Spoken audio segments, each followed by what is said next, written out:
Dying surgeon falls into rival's arms. Now she controls his beating heart.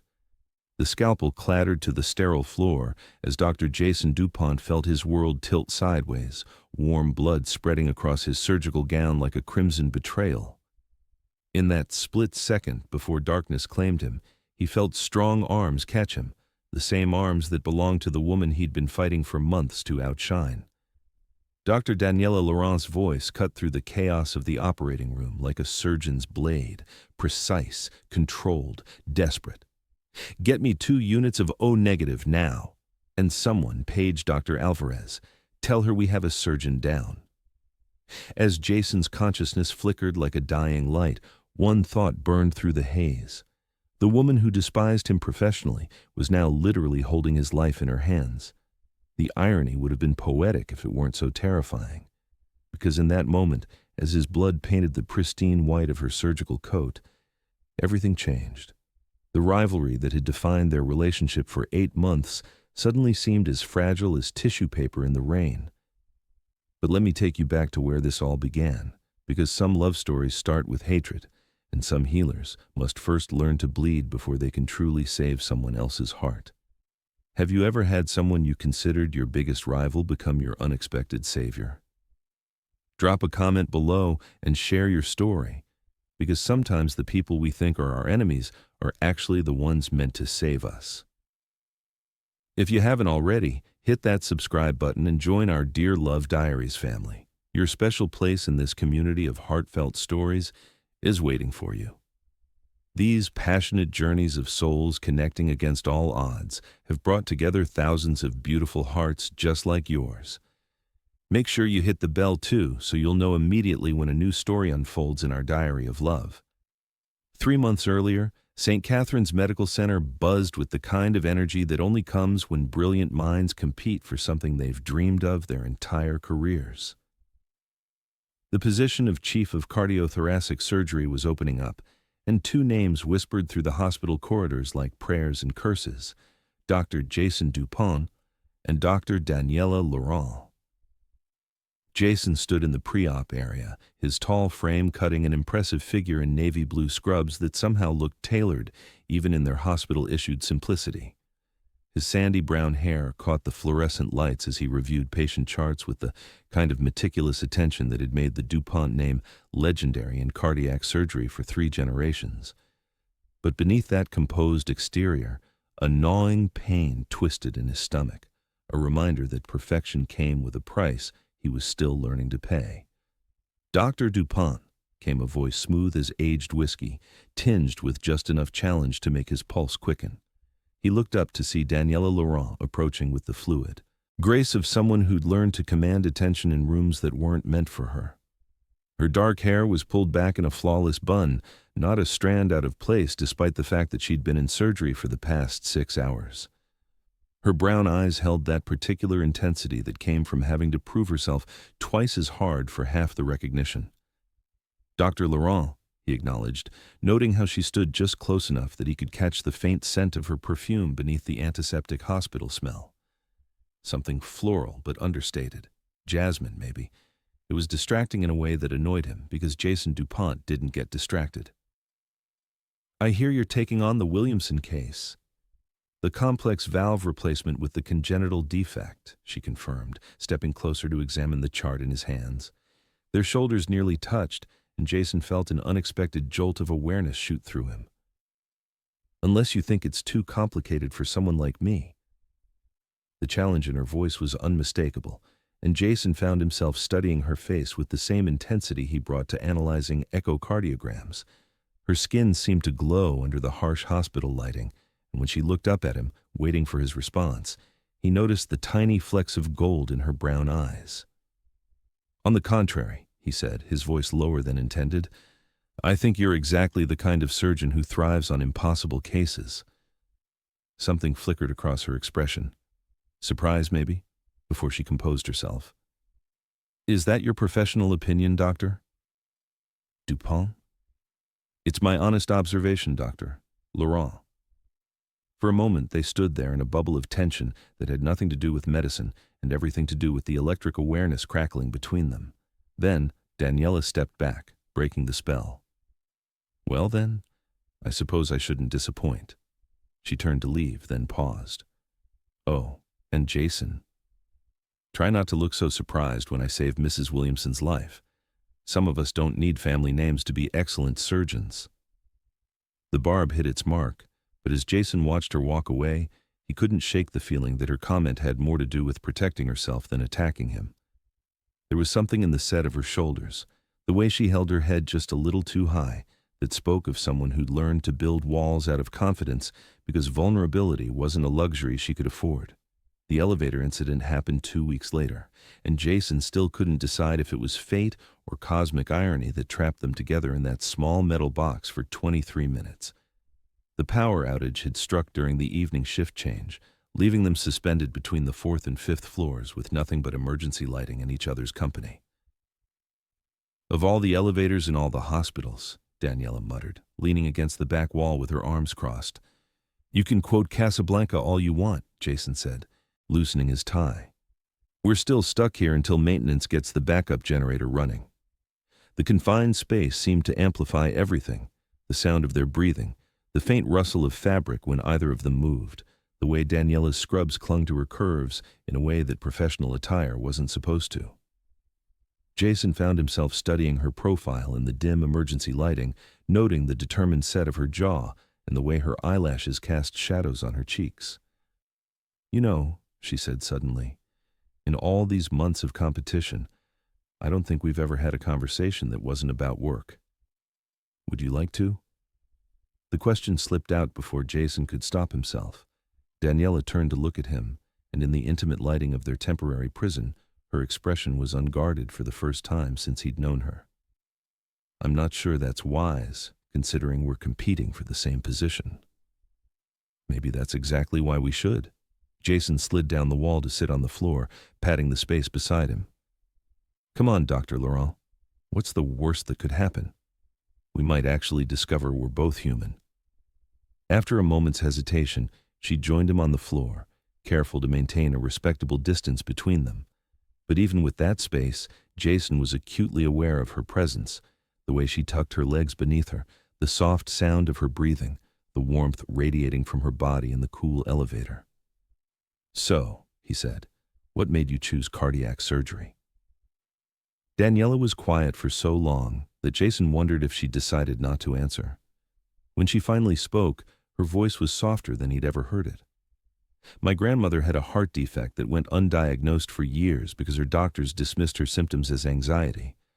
By the time someone finally listened to her, it was too late for surgery to help. I'm sorry, Jason said, and meant it.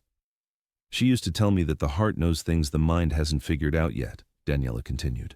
I became a cardiac surgeon because I wanted to listen to what hearts were trying to say when no one else would. The raw honesty in her voice hit Jason like a physical blow. Here was the real Daniela Laurent, not the composed competitor who sparred with him in meetings, but a woman driven by love and loss and the need to heal wounds that went deeper than skin. What about you? She asked, besides the obvious family legacy. Jason felt the familiar tightness in his chest that came whenever anyone mentioned the DuPont name. Everyone assumes I became a surgeon because it was expected, he said. And maybe that's partly true. But the real reason is that surgery is the only place where I feel like I'm enough. The admission surprised him.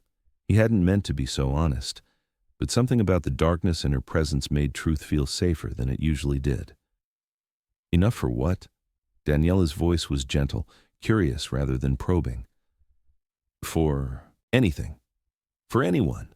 Jason ran a hand through his hair. My whole life, I've been the next generation of DuPont excellence. Every surgery I perform is compared to my father's, my grandfather's. In the OR for those few hours, I'm not living up to anyone's legacy. I'm just saving lives. That must be exhausting, Daniela said quietly. Always having to be perfect. Says the woman who hasn't made a single mistake in 8 months, Jason replied with a rueful smile.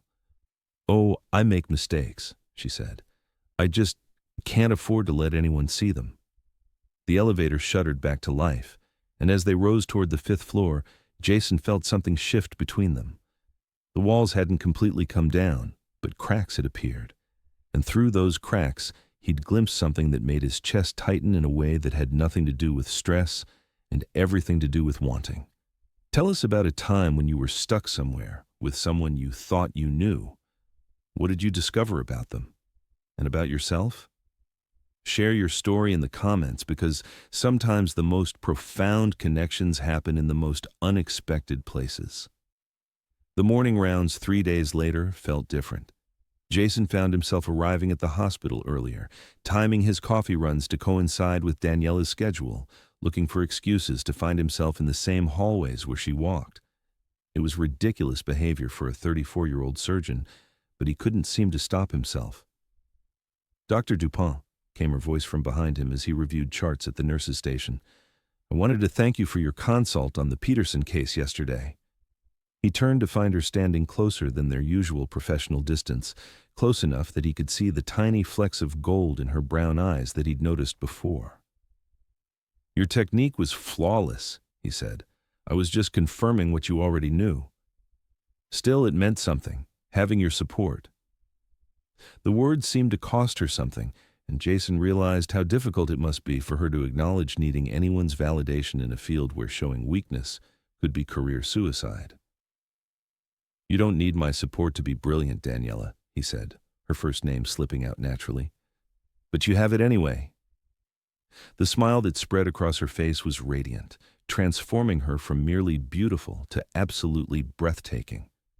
For a moment, Jason forgot where they were, forgot about competition and family expectations and everything, except the woman standing in front of him, looking at him like he'd just given her something precious. "Jason," she said, and his name in her voice sounded like music. "Would you like to grab coffee sometime?" Outside the hospital, before he could answer, Dr. Iris Alvarez appeared beside them, her expression professional but watchful. "Dr. Dupont, Dr. Laurent, I need to speak with both of you about the department head position." The spell broke instantly.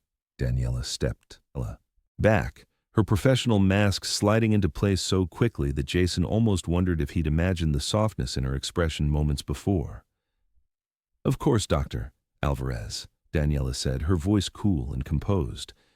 As they followed Dr. Alvarez to her office, Jason caught Daniela's eye and mouthed, "Yes," his answer to her coffee invitation.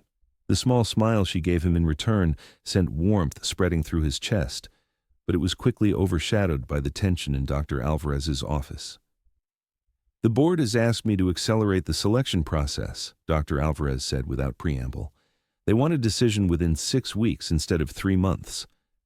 Jason felt his stomach clench, both from stress and from something that felt suspiciously like disappointment. 6 weeks meant less time to explore whatever was developing between him and Daniela. Less time to understand the woman behind the competitor. "The final evaluation will include a complex surgery that both of you will perform under observation," Dr. Alvarez continued. "The board wants to see how you handle pressure, how you lead teams, and how you make decisions when lives are on the line." "What kind of surgery?" Daniela asked. "We have a patient coming in next week, Sarah Williams, a 32-year-old with a complex congenital heart defect that's been deemed inoperable by 3 other hospitals. Whoever successfully operates on Mrs. Williams will have demonstrated the kind of skill and courage the board is looking for." Jason's blood ran cold. He had heard about Sarah Williams. Her case had been discussed in medical journals as a surgical impossibility, the kind of surgery that could make a career or destroy it in a matter of hours. "And if neither of us can save her?" Daniela asked quietly. "Then the board will look elsewhere for their new department head," Dr. Alvarez said simply. "Mrs. Williams has specifically requested that both of you consult on her case. She's willing to let you both examine her and present surgical plans, but ultimately, she'll choose which surgeon operates." As they left Dr. Alvarez's office, Jason felt the weight of competition settling between him and Daniela like a wall. But when he looked at her, he saw something in her eyes that mirrored his own conflict, the tension between wanting to win and wanting something else entirely. "Jason," she said quietly as they walked toward the elevator. "I know," he said. "This changes things." "Does it?" Her voice was barely above a whisper. He stopped walking and turned to face her fully. "I don't want it to." For a moment, they stood there in the busy hospital corridor, surrounded by the constant motion of medical life, and Jason felt like they were the only two people in the world. Then Daniela reached out and touched his arm, just briefly, but the contact sent electricity shooting through him. "Coffee," she said. "Tomorrow, 7 a.m. at that place across from the hospital." "It's a date," Jason said, then immediately wondered if he should have used different words.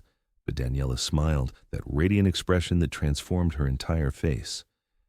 "It's a date," she agreed. As Jason watched her walk away, he realized that winning the department head position had suddenly become secondary to something much more dangerous and infinitely more important. He was falling for his rival, and in 6 weeks, one of them was going to have to choose between love and the career they'd both sacrificed everything to achieve. The irony wasn't lost on him that in a profession dedicated to healing hearts, he'd found the one situation that might break his own. Chapter 2.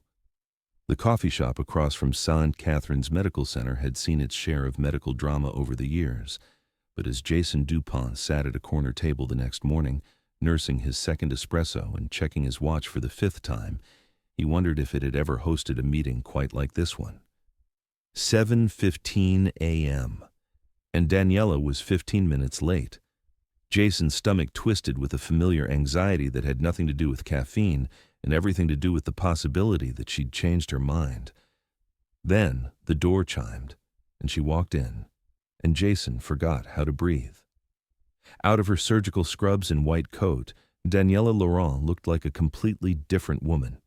She wore dark jeans that hugged her curves and a cream-colored sweater that made her skin glow, her hair falling in soft waves around her shoulders instead of pulled back in its usual severe bun. She looked approachable, touchable, devastatingly beautiful in a way that made Jason's chest tighten with want. "Sorry I'm late," she said, sliding into the seat across from him. "Emergency surgery ran longer than expected." "Mrs. Patterson's valve replacement?" Jason asked, because he'd heard the call go out over the hospital intercom system. "How did you—" Daniela started, then smiled. "Of course you know. Nothing happens in that hospital without Jason Dupont hearing about it." "Is she okay?" "She'll be fine. It was touch and go for a while, but we got the new valve seated perfectly." Daniela's eyes lit up when she talked about surgery, and Jason found himself mesmerized by the passion in her voice. There's something magical about holding someone's heart in your hands, knowing that what you do in the next few hours determines whether they go home to their family or they don't, Jason finished quietly. It's the ultimate responsibility. And the ultimate privilege, Daniela added, to be trusted with something so precious.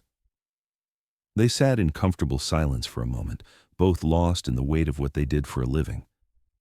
Then Daniela looked at him with curiosity dancing in her brown eyes. "Can I ask you something?" she said. "Anything. Why did you really want to have coffee with me? I mean, we're competing for the same position.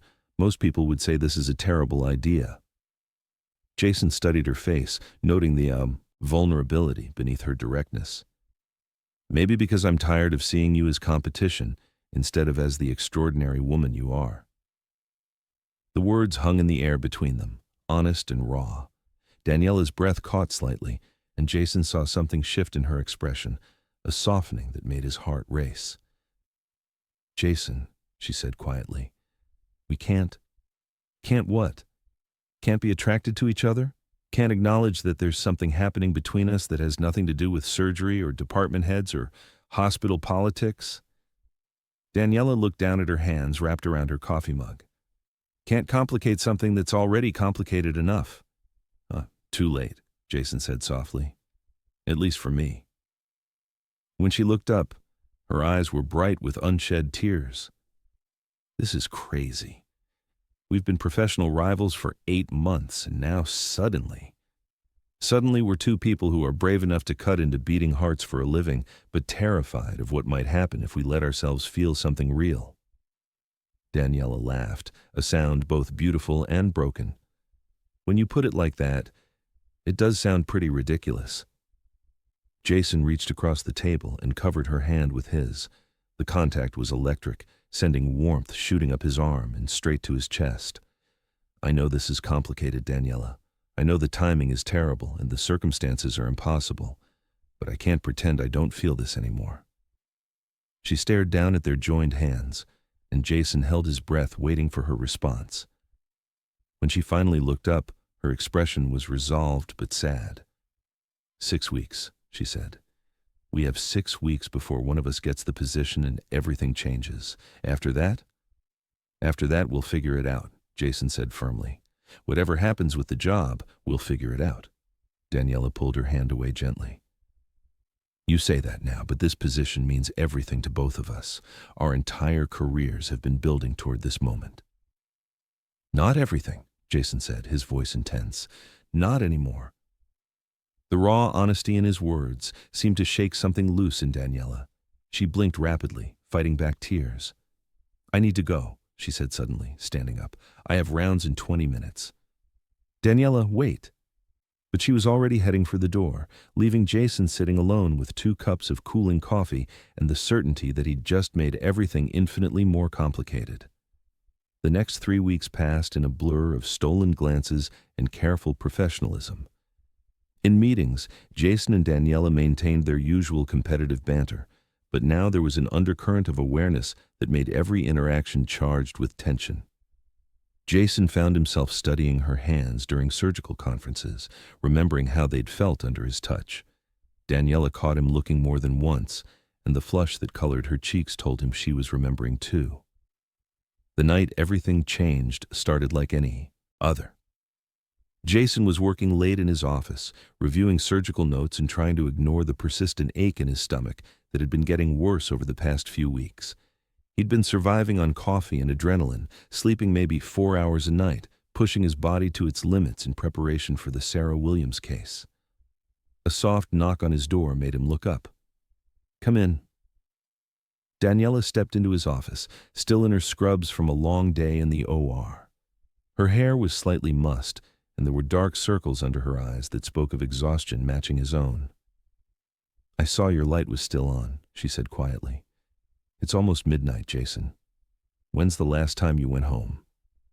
"I could ask you the same question," he replied, noting that she looked as wrung out as he felt. "I was reviewing Mrs. Williams's file one more time," she admitted, moving closer to his desk. "Her case it's like nothing I've ever seen before." "The septal defect combined with the valve abnormalities," Jason agreed. 3 surgical teams have declared it inoperable. "But not impossible." Daniela's voice held that fierce determination he'd come to associate with her most challenging cases. "There's always a way. We just have to find it." Jason noted with a small smile. Daniela caught herself and flushed. "I mean, I know what you meant," Jason said softly. "And you're right. There is a way. I've been thinking about a staged approach, correcting the septal defect first, then addressing the valve abnormalities in a second surgery 6 months later." "That's exactly what I was considering," Daniela said, her eyes lighting up with excitement. "But the risk of infection between surgeries, the stress on her heart from 2 major operations. What if we could do it all in one surgery?" Jason asked, an idea beginning to form. "A completely new approach, combining techniques from both our specialties." Daniela moved around his desk to look at the surgical images spread across his computer screen, and suddenly she was close enough that Jason could smell her perfume, feel the warmth radiating from her body. The office felt smaller, more intimate, charged with possibility. "Show me," she said quietly. For the next 2 hours, they worked together with the kind of seamless collaboration that Jason had only dreamed of. Their minds moved in perfect synchronization, building on each other's ideas, creating something neither could have achieved alone. It was intoxicating, this meeting of minds and hearts, this perfect professional partnership that felt like coming home. "This could work," Daniela said finally, leaning back in her chair. "This could actually save her life." "It could," Jason agreed, "but whoever performs this surgery—" "We'll need a second surgeon," Daniela finished, "someone with equal skill and complete trust." They looked at each other across the desk, the weight of realization settling between them. The surgery they'd designed together was too complex for one person. It would require the kind of partnership that went beyond professional collaboration. into something deeper, more intimate. One of us is supposed to compete against the other, Daniela said quietly. But what if we competed together? Jason asked. What if we presented this as a collaborative approach? Daniela shook her head. The board wants to see individual leadership, individual skill. They're not looking for a surgical team. Then we have a problem, Jason said, because this surgery requires both of us, and Mrs. Williams deserves the best possible chance at survival. Daniela stood up abruptly, beginning to pace his small office. There has to be another way, some approach that one surgeon could handle alone. You know there isn't, Jason said gently. We both know this is the only way to save her. Daniela stopped pacing and turned to face him, her expression torn between hope and despair. So what do we do? Flip a coin to see who gets to present the surgical plan, choose which one of us gets to take credit for saving her life. Jason stood up and moved toward her, driven by an impulse he couldn't resist. Or we find a way to do this together, regardless of what the board wants. Jason, she whispered, and his name in her voice sounded like a prayer. I know what this job means to you, he said, stopping just inches from her. I know what you've sacrificed to get here, what you've had to prove, but I also know that saving Sarah Williams matters more than any department head position. Tears spilled down Daniela's cheeks. You don't understand. This position isn't just about career advancement for me. It's about proving that someone like me belongs in these halls, that little girls who look like me can dream of being more than just... More than just what? Jason asked softly. More than just the diversity hire, she whispered. More than just the token black doctor who makes the hospital look progressive. I need this position to prove that I earned my place here. Jason's heart broke for her, for the burden she'd been carrying, for the doubt that had been planted by others and taken root in her brilliant mind. Without thinking, he reached up and gently wiped the tears from her cheeks. Daniela, he said, his voice rough with emotion, you don't need to prove anything to anyone. Your skill speaks for itself. Your compassion, your dedication, your brilliant mind, they're undeniable. You have to say that, she said, but she didn't pull away from his touch. I don't have to say anything, Jason replied, but I choose to say this. You are the most extraordinary surgeon I've ever worked with. You make me want to be better, not just as a doctor, but as a person. The space between them seemed to shrink until Jason could feel her breath on his lips, could see the gold flecks in her brown eyes, could hear the rapid beating of her heart. Or maybe that was his own heart, thundering so loudly he was surprised the entire hospital couldn't hear it. Jason, she breathed, and then his name became a sigh as he leaned down and kissed her. The kiss was soft at first, tentative, a question rather than a demand. But when Daniela's hands fisted in his shirt and she kissed him back with equal fervor, something inside Jason ignited. This was what he'd been denying for weeks, this connection that went beyond professional respect into something primal and consuming. When they finally broke apart, both breathing hard, Jason rested his forehead against hers. This changes everything, she whispered. I know, he said. Are you okay with that? Instead of answering, she kissed him again, and Jason felt something click into place in his chest, like a dislocated bone finding its proper position. This was right. This was where he belonged, not just in this hospital or this career, but here, with this woman who challenged him and inspired him and made him believe in possibilities he'd never dared to imagine. They spent the rest of the night in his office, sometimes working on surgical plans, sometimes talking about everything except surgery, sometimes simply holding each other in the quiet darkness. And when dawn broke over the city, painting the sky in shades of pink and gold, Jason realized that somewhere in the space of a few hours, his entire world had shifted on its axis. The department head position suddenly seemed like a distant consideration compared to the woman sleeping peacefully in his arms, her dark hair spread across his chest, her hand resting over his heart. Whatever happened in the coming weeks, whatever challenges they faced, Jason knew one thing with absolute certainty. He was completely, irrevocably in love with Daniela Laurent, and that terrified him almost as much as it thrilled him. Chapter 3.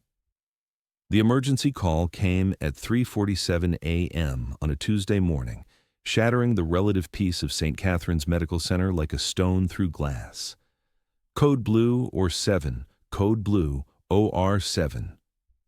The announcement echoed through the halls, but for once, it wasn't a patient in crisis. It was Dr.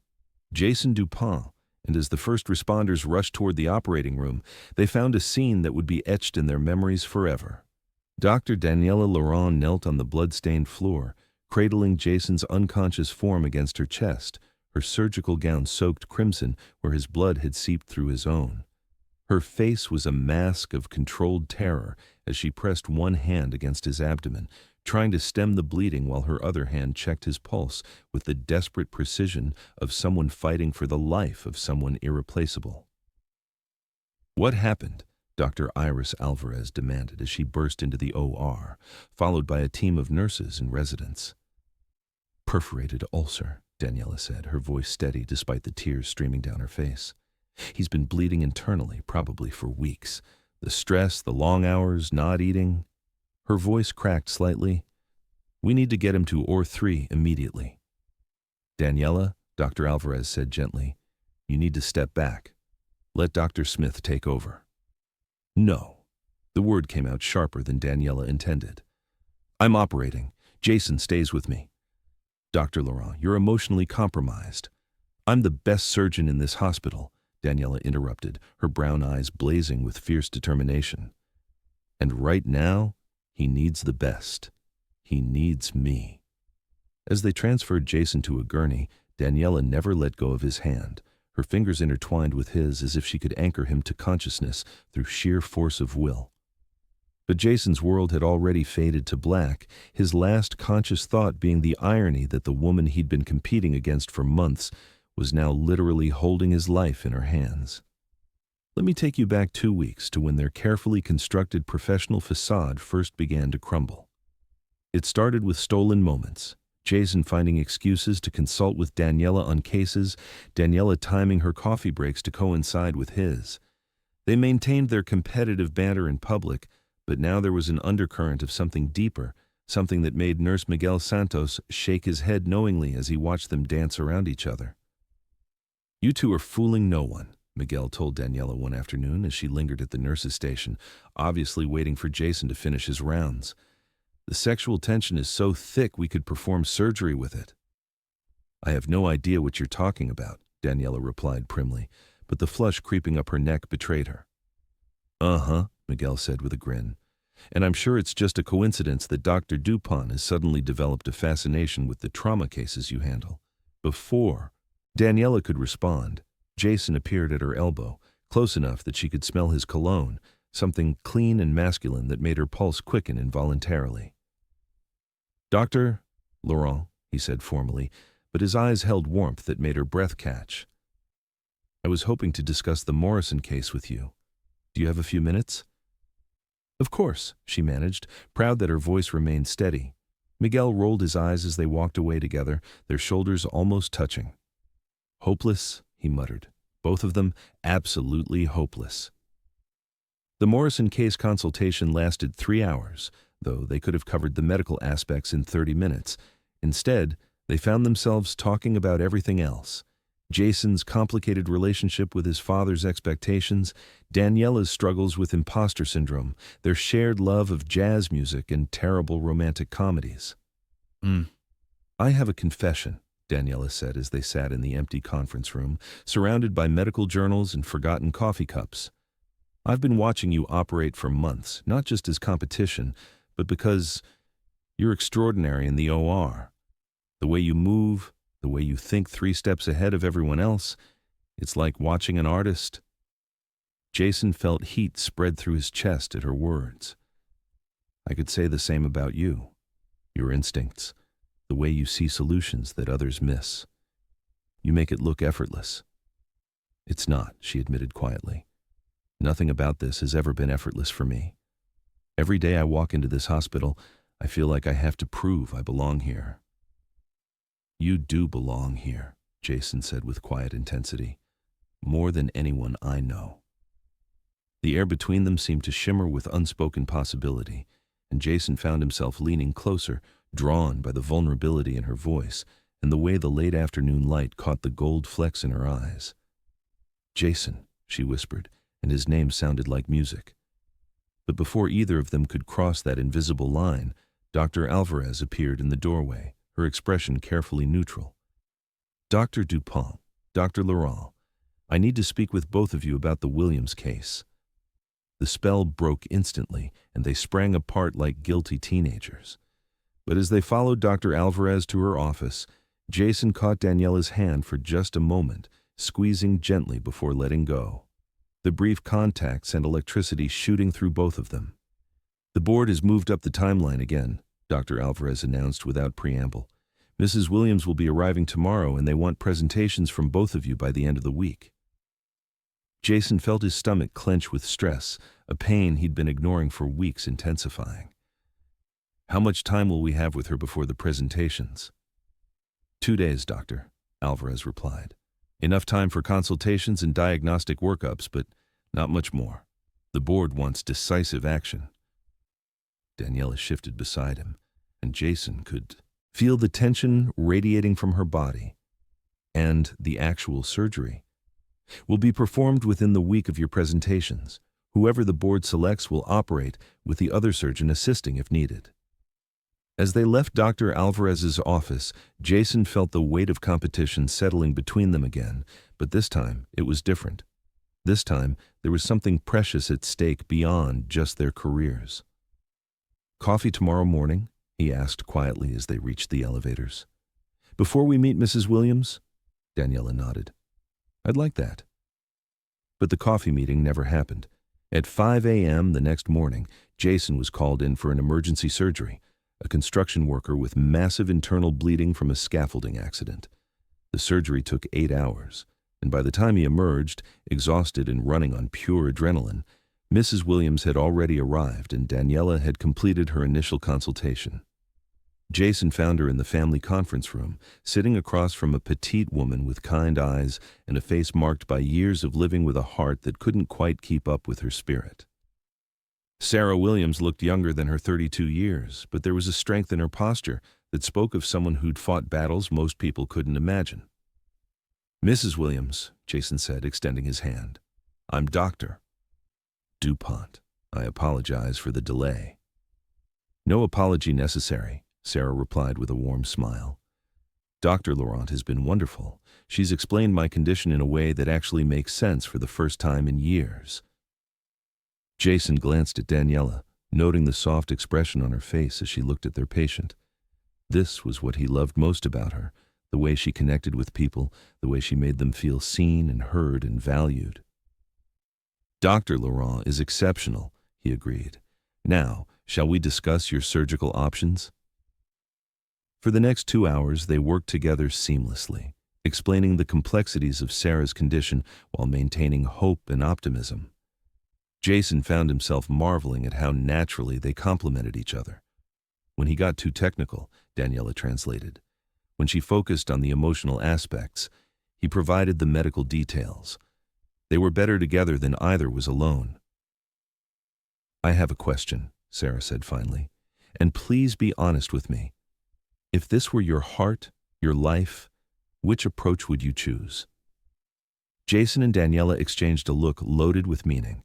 They both knew there was only one answer, the collaborative surgical approach they'd developed together in his office. But admitting that meant acknowledging that neither of them could save Sarah alone. "Mrs. Williams," Daniela said carefully, "sometimes the most complex problems require innovative solutions." "What Dr. Laurent is saying," Jason continued, "is that your case is unique enough that it might benefit from a collaborative approach." Sarah looked between them, her intelligent eyes noting the undercurrent of tension and something else, something that looked suspiciously like love. "You two have developed something together, haven't you?" she asked with a knowing smile. "A new technique." "We have," Jason admitted, "but the hospital board is looking for individual leadership." "The hospital board isn't the one whose life is on the line," Sarah interrupted gently. "I am. And if two brilliant surgeons working together gives me the best chance of seeing my daughter's wedding next year, then that's what I want." That night, Jason stayed late again, poring over surgical journals and imaging studies until his vision blurred and the persistent ache in his stomach became a sharp, grinding pain. He'd been surviving on coffee and antacids for weeks, ignoring his body's increasingly urgent warnings in favor of perfecting every detail of Sarah's surgery. Daniela found him at midnight, slumped over his desk with one hand pressed against his abdomen. "Jason?" Her voice was soft with concern. "Are you okay?" He looked up and she was startled by how pale he was, how dark the circles under his eyes had become. "Just tired," he said, but his voice was strained. "When's the last time you ate something besides coffee and vending machine sandwiches?" she asked, moving closer. "I don't remember," he admitted with a rueful smile. "Yesterday? The day before?" "Jason," she said, her voice taking on the firm tone she used with patients who weren't taking care of themselves, "you can't keep doing this to yourself." "I'm fine," he insisted, but as he stood up, a wave of dizziness hit him, and he swayed slightly. Daniela was beside him instantly, her hands steady on his shoulders. "No, you're not fine. You're running yourself into the ground." The concern in her voice, the gentle touch of her hands, the way she was looking at him like he mattered, it all combined to crack something open in Jason's chest. Before he could stop himself, he was kissing her, pouring all his exhaustion and stress and desperate need for connection into the contact. This time, there was no hesitation from either of them. Daniela kissed him back with equal fervor, her hands fisting in his shirt as if she could anchor them both in this moment of perfect understanding. When they finally broke apart, both breathing hard, Jason rested his forehead against hers. "I'm scared," he admitted quietly. "Of the surgery? Of losing you," he said. "Of this position coming between us, of not being enough." Daniela cupped his face in her hands, her thumbs brushing across his cheekbones. "You are enough, Jason DuPont. You are more than enough." They spent that night together in his office, talking and holding each other and planning not just Sarah's surgery, but imagining a future where they didn't have to choose between love and career. It was the last peaceful night either of them would have for weeks, because the next morning brought Dr. Jonathan DuPont. Jason's father swept into St. Catherine's. Like a force of nature, his silver hair perfectly styled, his suit impeccable, his presence commanding immediate attention from everyone in the vicinity. At 68, Jonathan DuPont remained one of the most respected cardiac surgeons in the country, and his approval could make or break careers. "Jason," he said, his voice carrying the particular tone that had made Jason feel simultaneously proud and inadequate his entire life.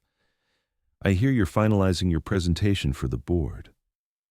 "I am," Jason replied, conscious of Daniela beside him in the hallway, conscious of how his father's presence seemed to shrink the world down to expectations and legacy, and the weight of family name. Jonathan's gaze shifted to Daniela, and Jason saw her straighten slightly, lifting her chin in that way that meant she was preparing for battle. "Dr. Laurent," Jonathan said with polite coolness, "I've heard interesting things about your surgical technique." "All accurate, I hope," Daniela replied, her voice perfectly professional but with steel underneath. "I'm sure they are," Jonathan said with a smile that didn't reach his eyes. "Jason, might I have a word with you privately?" The conversation that followed in Dr. Alvarez's borrowed office was exactly what Jason had been dreading for weeks. "She's very talented," Jonathan began without preamble. "She is," Jason agreed cautiously. "And very beautiful." Jason's jaw tightened. "Her appearance has nothing to do with her surgical skill." "Of course not," Jonathan said smoothly. "But it does have something to do with your judgment, apparently." "What's that supposed to mean?" "It means that rumors are circulating about your relationship with Dr. Laurent. Rumors that suggest you might be letting personal feelings interfere with professional decisions." "That's not... Isn't it?" Jonathan's voice sharpened. "Because I've been told that you've been spending an unusual amount of time together, that you've been seen in intimate conversation, that some people are beginning to question whether your interest in her is purely professional." Jason felt heat rise in his chest, anger mixing with shame. "My relationship with Dr. Laurent is based on mutual respect and shared professional goals." "Jason," Jonathan's voice softened slightly, "I know you think you're protecting her, but you're not doing either of you any favors. The medical community is still very much an old boys club, and fair or not, people will assume she's sleeping her way to the top if you continue this, whatever this is." The words hit Jason like a physical blow because he knew they were true. He'd seen it happen to other women in medicine, watched brilliant careers derailed by whispers and assumptions, and the toxic combination of sexism and racism that still plagued their profession. "And what about my career?" Jason asked quietly. "Your career will survive a romantic entanglement," Jonathan replied bluntly. "Hers might not, especially if she doesn't get this position. If she loses out to you and people think it's because she was distracted by a relationship." Jason closed his eyes, feeling the trap closing around them both. "So what are you suggesting?" "I'm suggesting that if you care about her as much as you seem to, you'll give her the space she needs to succeed on her own merits, without the complication of whatever's developing between you." That night, Jason stood outside Daniela's apartment for 20 minutes before finally knocking on her door. When she opened it, wearing jeans and a soft sweater, her hair loose around her shoulders, she looked so beautiful that his chest physically ached. "Jason, what's wrong?" She stepped aside to let him in, her eyes immediately going to his face, reading the tension there with the same skill she used to diagnose patients. "We need to talk," he said, and heard how those 4 words sounded like a death sentence. "What would you do if someone you loved tried to protect your career by walking away? Have you ever had to choose between love and professional success?" Share your thoughts in the comments, because sometimes the hardest battles we fight are the ones where love and ambition collide. For the next hour, they talked and argued and cried, going in circles around the impossible situation they found themselves in. Jason tried to explain his father's warnings without making them sound like his own doubts. Daniela tried to convince him that they could navigate the professional challenges together without acknowledging her own fears about perception and reputation. "This is what they want," she said finally, pacing his small living room with the restless energy of a caged tiger. "They want us to tear each other apart, to be so worried about appearances that we sacrifice something real and beautiful." "And what if they're right?" Jason asked quietly. "What if being with me does hurt your chances? What if people look at your success and attribute it to our relationship instead of your skill?" "Then they're idiots," Daniela said fiercely. "And I don't care what idiots think." "But you should care," Jason replied, "because those idiots make hiring decisions and promotion decisions and tenure decisions, because in medicine, perception can become reality whether we like it or not." They went to bed that night holding each other tightly, both sensing that something was slipping away from them like sand through their fingers. And when morning came, bringing with it Sarah Williams's surgery date and the final presentations to the board, they both knew that everything was about to change. The day of Sarah's surgery dawned gray and cold, with snow threatening in the heavy clouds overhead. Jason had been up since 4 a.m., reviewing surgical notes and trying to ignore the increasingly severe pain in his abdomen. He'd been popping antacids like candy for weeks, telling himself it was just stress, just the pressure of the biggest surgery of his career. He should have known better. As a doctor, he should have recognized the signs of what his body was trying to tell him. But sometimes, the people who are best at healing others are the worst at taking care of themselves. The irony wasn't lost on him that as he prepared to save Sarah Williams's heart, his own body was preparing to betray him in the most dramatic way possible. By 2 p.m., Jason was scrubbed in and ready, standing across the operating table from Daniela as Sarah was wheeled in. They'd barely spoken that morning, both lost in their own pre-surgical rituals, both trying to focus on the patient rather than the emotional minefield their relationship had become. "Ready?" Daniela asked as they made the first incision, her voice steady and professional. "Ready?" Jason confirmed, but as he reached for his first surgical instrument, a sharp pain ripped through his abdomen with the force of a lightning strike. He managed to suppress the gasp, managed to keep his hands steady for the first hour of surgery. But as they worked deeper into Sarah's chest, as the complexity of the procedure demanded every ounce of his concentration, Jason felt his body beginning to fail him, Sweat beaded on his forehead despite the cool temperature of the OR. His hands began to shake slightly. The pain in his stomach became a constant, grinding agony that made it hard to breathe, hard to think, hard to do anything except hold on. "Jason?" Daniela's voice seemed to come from very far away. "Are you okay?" "I'm fine," he managed, but his voice sounded strange even to his own ears. He wasn't fine. He was anything but fine. And as he reached for the suturing material to close the repair they'd just completed on Sarah's heart, the world tilted sideways, and darkness rushed in to claim him. The last thing he saw before consciousness left him was Daniela's face, her brown eyes wide with terror as she reached out to catch him. The last thing he heard was the clatter of his scalpel hitting the floor and Daniela's voice calling his name. And then there was nothing but darkness and the distant knowledge that the woman who'd been his rival for so long was now literally holding his life in her hands. Chapter 4. The next 6 hours existed in a haze of controlled chaos and desperate prayer. While Jason lay unconscious on the operating table, his abdomen opened and his life hanging in the balance, Daniela Laurent performed what many would later call the surgery of her career. Not one, but 2 life-saving operations simultaneously. With one team working to repair Jason's perforated ulcer and stop the internal bleeding that had nearly killed him, Daniela somehow managed to complete Sarah Williams's heart surgery, her hands moving with the precision of a master craftsman even as her own heart shattered with every beat. "Suture!" she called out, her voice steady despite the tears streaming down her face behind her surgical mask. "And someone give me an update on Dr. DuPont." "Blood pressure. Stabilizing," called one of the residents working on Jason, "but he's lost a lot of blood. Dr. Smith is working on the repair now."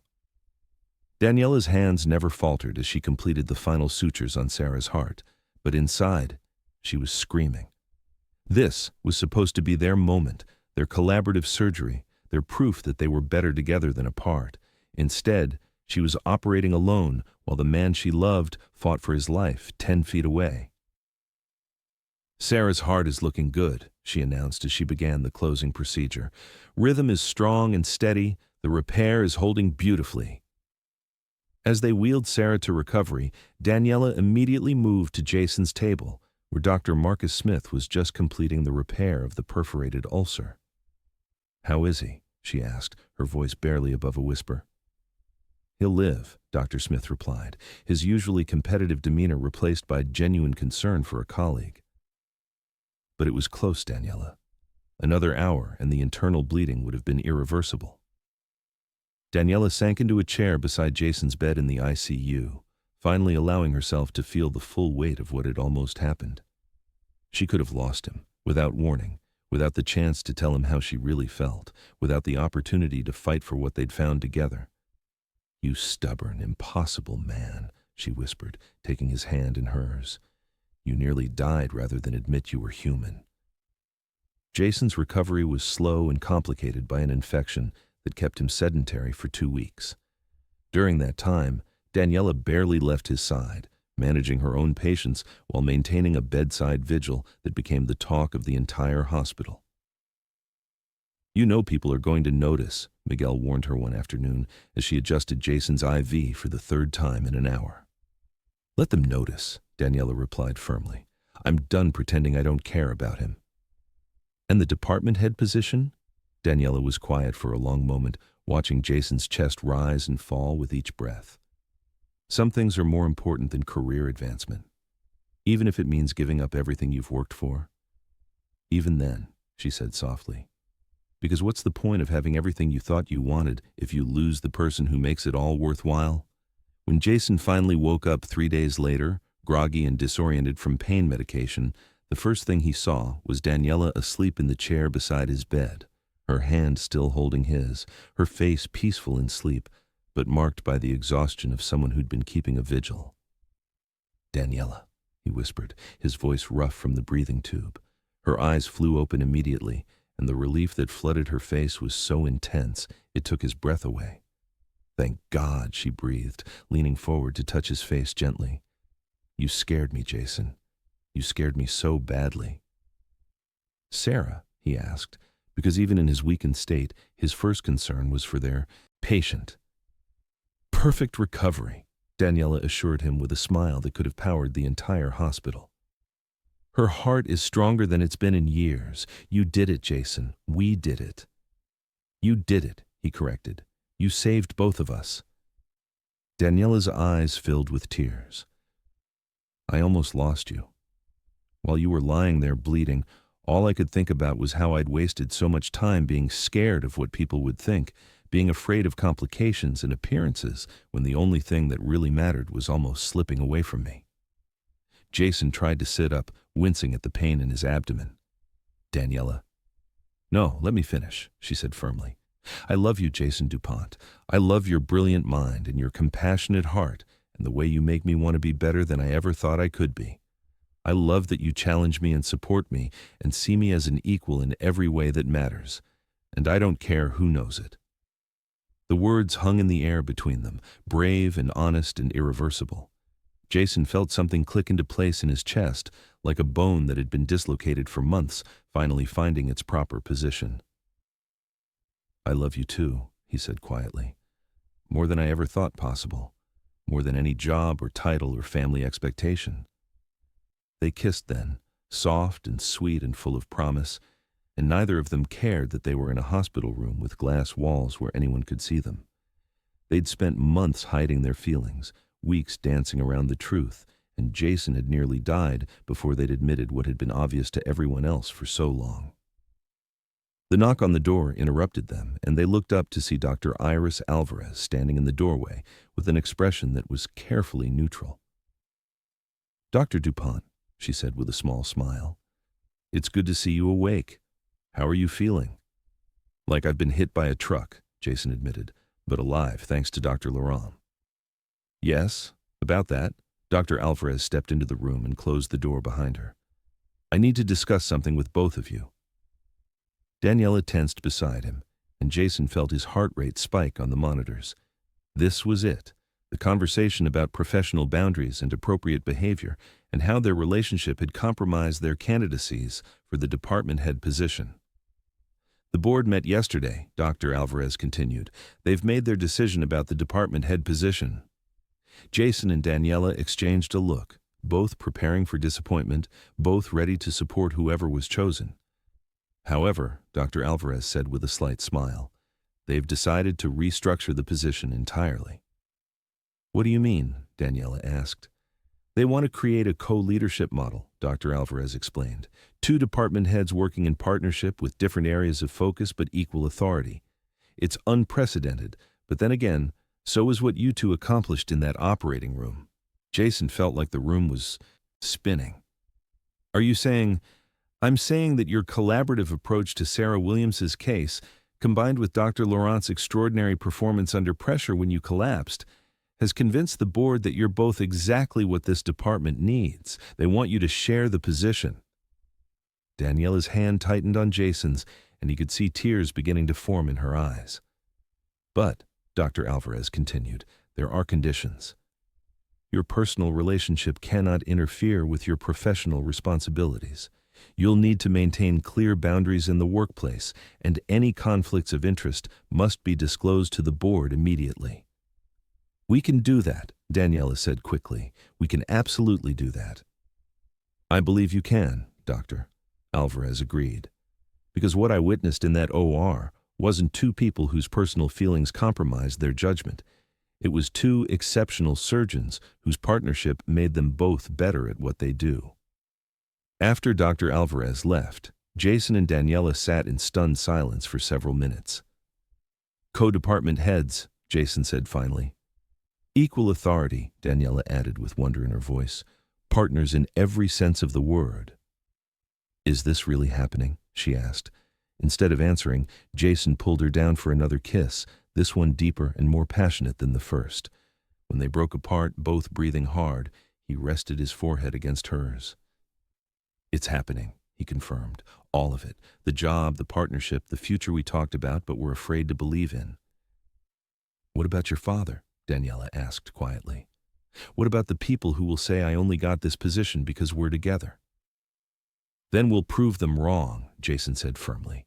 Every day, with every surgery, with every life we save, we'll prove that we earned this together, that our partnership makes us stronger, not weaker. Together, Daniela repeated, like she was testing the word. Together, Jason confirmed. In the OR, in the boardroom, in life. If you'll have me. Are you asking me to move in with you, doctor? DuPont? She asked with a teasing smile. I'm asking you to build a life with me, doctor. Laurent, he replied seriously, the kind of life where we challenge each other and support each other and never have to choose between love and career because we've figured out how to have both. The kiss that followed was interrupted by a soft knock on the door. They looked up to see Sarah Williams peeking around the frame, looking remarkably healthy for someone who'd had major heart surgery just weeks before. I hope I'm not interrupting, she said with a knowing smile. I wanted to thank you both before I'm discharged tomorrow. Sarah, Daniela said warmly, moving to give her patient a gentle hug. You look wonderful. I feel wonderful, Sarah replied. For the first time in years, my heart feels strong and whole. She looked between Jason and Daniela with twinkling eyes. And it looks like I'm not the only one whose heart has been healed. Jason laughed, then winced as the movement pulled at his stitches. You could say that. I have something for you both, Sarah said, pulling a small gift box from her pocket. It's not much, but I wanted you to have something to remember that sometimes the most impossible surgeries lead to the most beautiful outcomes. Inside the box were 2 small pins, stethoscopes intertwined in the shape of a heart, each with a tiny diamond where the earpieces would be.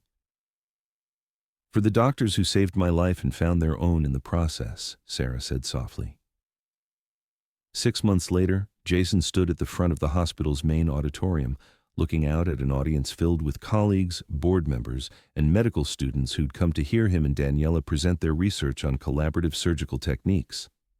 As co-department heads, they'd revolutionized not just the cardiothoracic program at St. Catherine's, but the way the entire medical community thought about partnership and leadership. When we began this research, Jason said into the microphone, we thought we were investigating surgical techniques. What we discovered was something much more profound, that the best outcomes happen when brilliant minds work together instead of against each other. He looked over at Daniela, who was waiting in the wings to present the second half of their research. She was wearing the deep blue dress that made her skin glow, her hair pulled back in the elegant style she'd perfected for professional presentations, and the stethoscope pin Sarah had given them glinted on her lapel. My colleague and co-department head, Dr. Daniela Laurent, will now present our findings on partnership-based surgical protocols, Jason continued. But before she does, I want to say something personal. Daniela looked surprised. This wasn't part of their planned presentation. 8 months ago, I thought Dr. Laurent was my biggest professional rival, Jason said, his voice carrying clearly through the auditorium. I thought success meant beating her, proving I was better, winning a competition I'd created in my own mind. The audience was completely silent, hanging on every word. What I learned is that the best partnerships aren't about competition. They're about complementing each other's strengths, covering each other's weaknesses, and achieving together what neither could accomplish alone. Jason pulled a small velvet box from his pocket, and audible gasps echoed through the auditorium. Daniela Laurent, he said, his voice thick with emotion, you've been my partner in surgery, my equal in leadership, and my better half in life. Will you also be my partner in marriage? The silence in the auditorium was deafening as Jason dropped to one knee, opening the box to reveal a simple but elegant ring that caught the stage lights like a promise. Daniela's hands flew to her mouth, tears streaming down her face as she looked out at the man who'd challenged her, supported her, loved her, and nearly died in her arms. Yes, she whispered, then louder. Yes, of course, yes. The auditorium erupted in applause as Jason slipped the ring onto her finger and kissed her with all the passion and promise of their future together. When they finally broke apart, both laughing and crying, Daniela took the microphone with shaking hands. Well, she said, her voice thick with emotion, I guess we're about to test our theory about successful partnerships in a whole new way. The laughter and applause that followed seemed to go on forever, but as Jason stood beside the woman who'd gone from rival to partner to fiancé, he realized that some stories don't end. They just transform into new beginnings. As they left the stage together, hand in hand, past Sarah Williams, who was beaming in the front row, past Miguel Santos, who was wiping away tears, past Dr. Alvarez, who was smiling with satisfaction, Jason thought about the journey that had brought them here. Sometimes the people we think are our enemies are actually the ones meant to save us. Sometimes the biggest professional risks lead to the greatest personal rewards. And sometimes, when you're brave enough to let down your walls and trust someone else with your heart, you discover that the best partnerships are built not on competition, but on the kind of love that makes both people stronger, braver, and more whole than they ever thought possible. Have you ever discovered that someone you thought was your competition was actually your perfect complement? Have you found love in an unexpected place or had to fight for a relationship that seemed impossible? Share your story in the comments below, because love has a way of surprising us when we least expect it and most need it. Thank you for joining us on this passionate journey through the halls of St. Catherine's Medical Center, where two brilliant surgeons learned that the heart's greatest surgery is often performed not with scalpels, but with courage, vulnerability, and the willingness to love someone enough to fight for them. If this story touched your heart, please hit that like button, subscribe to our Dear Love Diaries family, and share this video with someone who believes in the power of unexpected love.